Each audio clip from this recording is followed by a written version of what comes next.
Hi there, good evening, everybody. I want to welcome you here to the Prog Monster. My name is Murph, and I am the host of this show. So we're got an interesting topic tonight. It's that mini series we've been running now. I think this is like the sixth or seventh one, anyways. This is a 9 album run tonight, and we have two heavyweights here, two bands that are in my group. I guess it's a group of 11 now as it continues to grow. I'm going to move the stacks over here so I don't get confused. Okay, so basically what we do on this particular show. So Ben has given me two bands that have 9 album runs here, and I have to talk about them and then tell you which one I prefer. This one's going to be tough. It really is. I was looking at it and thinking about it for the last couple of days, and it might be tough to kind of decide which one. I have an idea which one will win, but it won't be an easy pick. Ben started the runs off probably a little later than I would have, but went on, missed a few albums at the top for one band too, but you know, it's a 9 album run. That means you can't have 11 on one side and 9 on the other, right? So anyways, we're going to get started. So the two bands involved here are going to be Pink Floyd and Jethro Tull. So for me, neither of these two bands, it's not terribly, not terribly easy to figure out where to start, because you want to start at a good album, but in the case of Pink Floyd, if you start at maybe the album before the one he started at, you miss out an album that everybody considers to be one of their best. So we're going to start the first album on his list for Pink Floyd will be More. This is one of two what do you call them, musical scores composed by Pink Floyd for the movie More. As you can see, some pictures going on here, and there's some others on the inside, but we'll leave that alone. So this is a decent album. You know, before we get started, I'm going to just make a general comment about the two discographies. With the Pink Floyd, there's basically almost all the stuff is really good to fantastic. Couple albums that one I don't really like at all, the other one maybe a little bit on the weak side. Same with Pink Floyd. Ironically, the same with Jethro Tull. There's one album I don't like in the run, and then there's one that I don't think is greatly that strong either. But anyway, so we're going to get on with it. So this was the first one in the run, Pink Floyd's first kind of music score called More. Pretty interesting stuff. I don't mind this album. It's not one of my favorite by them, but I think it's a pretty decent album.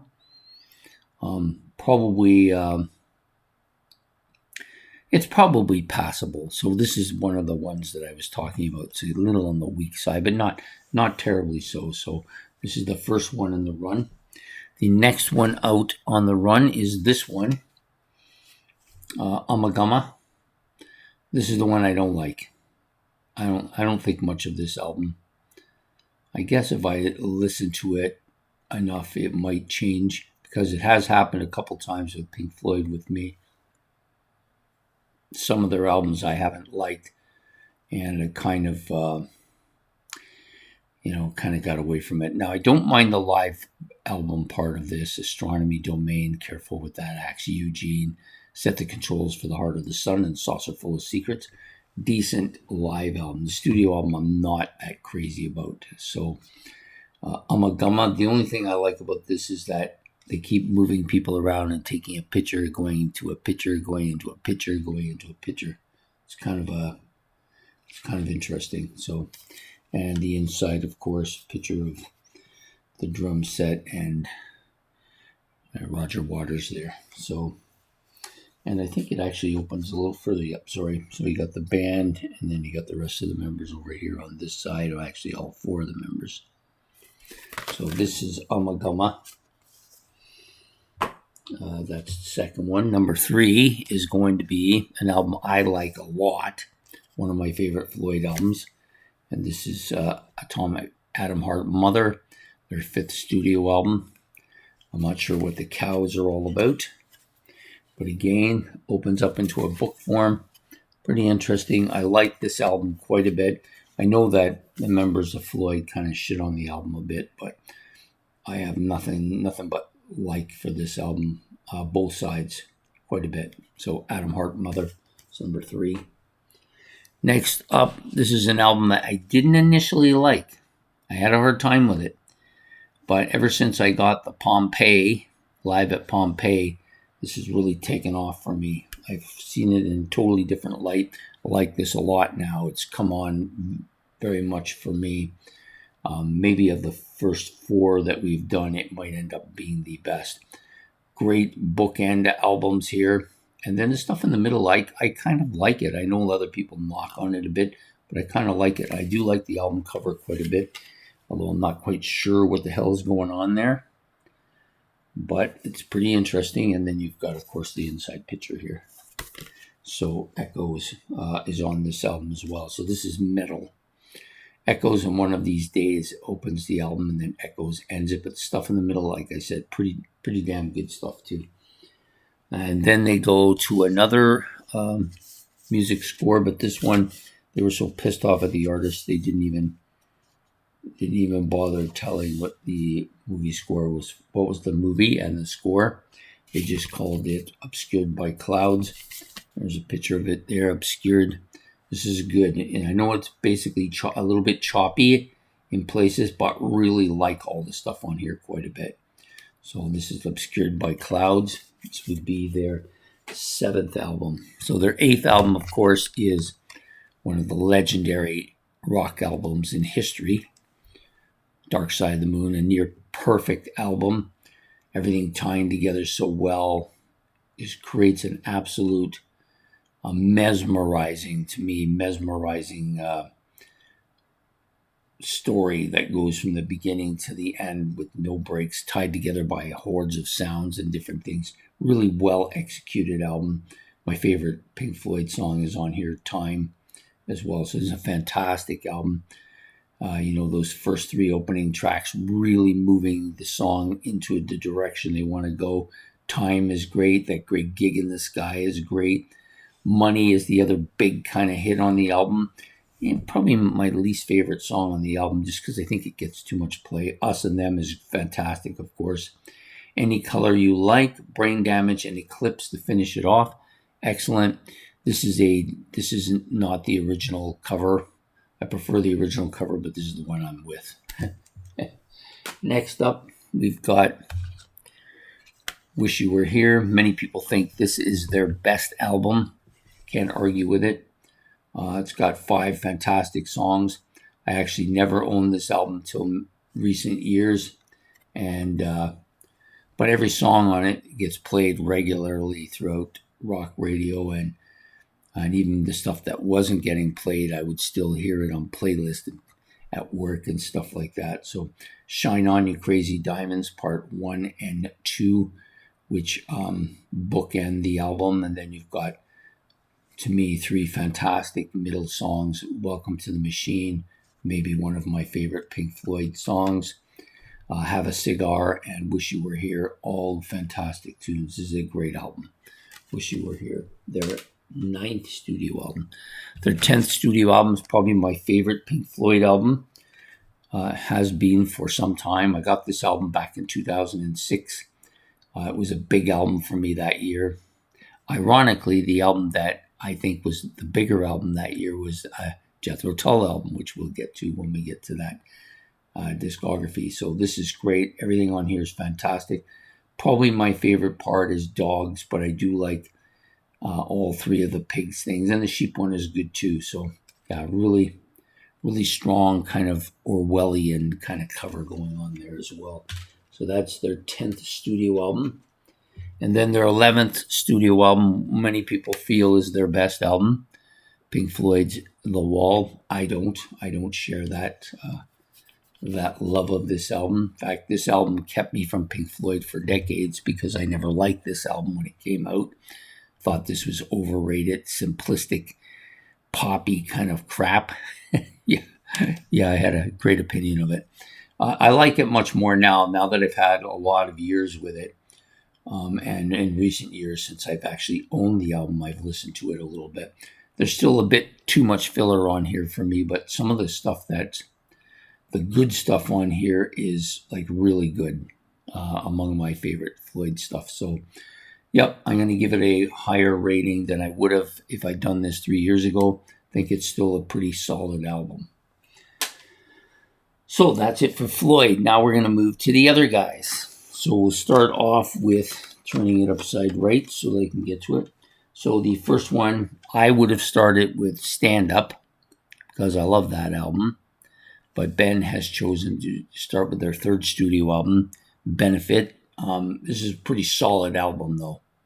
Nothing really flashy on this album. Like there's no outstanding songs on the album, but it's all really solid. It's a really solid album. Nice start for them. The second album, of course, is considered their masterpiece or their magnus opus. Jethro Tull is kind of weird. They've got a couple of kind of different sounds going on. This one represents one of them. The next album will represent the other. This is as solid as it comes album. This is kind of their Dark Side of the Moon, I guess you might want to call it.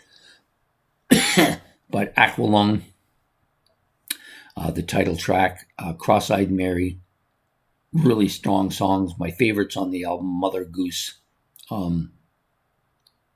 Wondering Aloud, I like a lot. Wind Up, really strong. Locomotive Breath, of course. And I'm looking for the other one. I don't see it. I don't see it. Slipstream. That's, I think, hymn 45 maybe. Anyways, just replete with great stuff. The sound on this album is not so great. I don't know if it's just this version of it or maybe all of the Aqualung original stuff sounds kind of murky like this. But some great artwork here. Really fantastic album. Next up is the other one that many people consider their magnus opus. This was a masterpiece album in many ways, thick as a brick. One song fits all, I guess is a good way to put it. This is quite good. This kind of preposterous idea that this little boy here, that Winston Churchill or whoever that guy is, I don't think it's Winston Churchill. No, it's not. Yeah, whoever this guy is going on about how this guy wrote the album. It's kind of funny. Almost Monty Python-ish in my opinion. Quite good. Very strong. Lots of good stuff going on here. It's not an album I listen to much because you got to kind of listen to the whole thing, and it's quite long. So Thick as a Brick, that's their fifth studio album. I guess he started in the same place, their third through 11th studio albums. This one, I have a kind of an opposite opinion of it. This one is the amalgama of this group. I don't like this album. I've listened to it twice. It's maybe too far out there for me. I don't like some of the stuff I hear. To me, it's just a crazy album. I don't really like it. Maybe eventually, if I give it more time, it might change.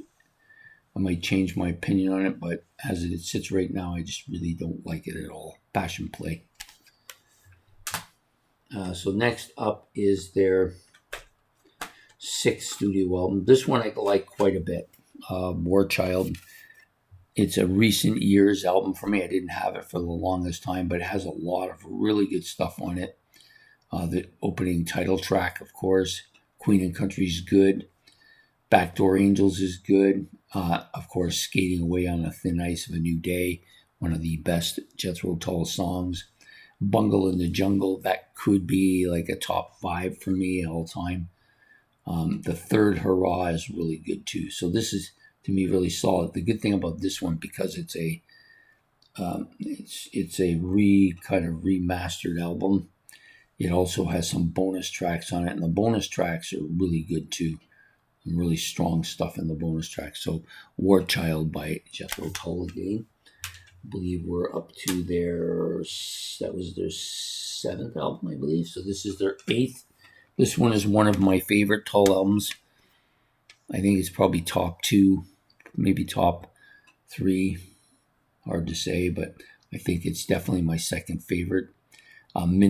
So from top to bottom, from the 1st to the 6th, all really, really strong stuff. The bonus stuff is good too. Sorry, 1st to 7th. Then the bonus stuff, Summer Day Sands. Love that. I love the live version of Minstrel in the Gallery and Cold Winds of Valhalla. But Minstrel in the Gallery and Cold Winds of Valhalla, the tame or studio version, really good as well. Black Satin Dancer, fantastic song. Requiem, probably the weakest one on this particular album, but it's still really good. And then One White Duck or Nothing at All. This is a quirky but fantastic tune. And then maybe the best song on the album, Baker Street Muse. Really good guitar, really good driving song. And Grace is pretty decent too. So very strong Jethro Tull album in my opinion. Next up, it kind of drops off here. And it's not that this is a terrible album by any stretch. I think it's pretty decent. It's got a couple of songs on here that fairly well known. Too Old to Rock and Roll, Too Young to Die, pretty strong song. And where's it? Pied Piper, I like that one too. There's a couple of bonus tracks on this one, A Small Cigar and Strip Cartoon, which are both kind of interesting tracks too. Overall, it's not a bad album, but much weaker than the contemporaries of the time period. Next up, to number 10. This is my favorite Tull album, bar none. One of my favorite rock albums, probably a top 5 rock album for me. Songs from the Wood. Every track I love. If I had to pick the 2 weakest on the album, it would probably be Pip Rock, Cap in Hand, which is really quite heavy actually, and Fire at the Midnight, which are the last 2 tracks. Whistler's good though. All the other tracks are like top shelf. Songs from the Wood, fantastic vocal performance. Jack and the Green, this is really catchy song. Cup of Wonder and Hunting Girl are the 2 kind of driving songs on the album. Really strong. Ring Out Solstice Bell, some fantastic vocals, some fantastic musical arrangements here. And then Velvet Green, another great tune. Yeah, this is, I think, pretty substantially my favorite album by them. Next up is Heavy Horses. So hasn't had as much time with me. It was in my playlist for a while. Was up against a couple of other Tull albums that aren't on this list. And I think it was the weakest of the 3, but still very strong album. Lots of stuff on here that deserves attention. I think this is as good an album as they have. And then this one also has an associated amount of previously unreleased tracks as well, which are all quite interesting. So it's a pretty strong album. I don't know if it's quite as good as some of the other ones, but it's up there. It's a top 10 for sure. Heavy Horses, Jethro Tull. So that's the runs as I see them. I've talked about each, and then now I got to pick one. So this was a little bit difficult for me. There's, like I said, a couple tracks by each band, albums by each band that I don't like, and there's a couple of albums that are, maybe not their top albums, but for the most part, the rest of the stuff is either very good, excellent, or a masterpiece. All of them really strong stuff. So I had to just break it down to, if I was giving them a point scan on where they rank, I would probably put Songs from the Wood and Minstrels in the Gallery right at the top of all the albums here, followed by probably Animals, Dark Side of the Moon, and Wish You Were Here, in that order. Then it's kind of back and forth between them. Aqualung, of course, being up there in the top 10 as well, and probably Thick as a Brick would be in there for Tull. And then you've got Metal and Atomic Atom Atom Heart Mother on the other side in the same thing. These are really strong albums. So it was very difficult, but if I was hard pressed and had to pick, I can only pick one of these discographies. I would probably go with the Jethro Tull discography, only because of Songs from the Wood. That would be the difference for me. If you did everything equal out, that album is just better than either disc and either all of the other albums put there. I would have to put Songs from the Wood at the very top. I think it's easily the best. And Minstrel in the Gallery would probably battle it out with Animals for that second place spot, but I would probably give Minstrel in the Gallery. I just think it's a better album overall. So that's my take. I'm going to have to say that I think Jethro Tull's 9-album run here is just a bit better than the Pink Floyd one, but both are excellent runs. And come back in a month or so, I might change my mind. But today we're going to stick with it the way I've got it. Jethro Tull is going to kind of win it, I guess. And then Pink Floyd, even though it came second here and lost, still as good a run of 9 albums as anybody has. So take care. I hope you've enjoyed this video. Please hit the like and subscribe. If you want to make any comments about either of these 2 sets of 9 albums, you can do so. Want to talk about one band or the other, you can do that. Or you can maybe just say, I like this better than that. Or I think Pink Floyd was the better one. Or I think Jethro Tull is the better one. Whatever you want to say in the comment section, we can have a discussion. I'm always open to that. So take care. Have yourself a good evening. And goodbye here from the Prog Monster.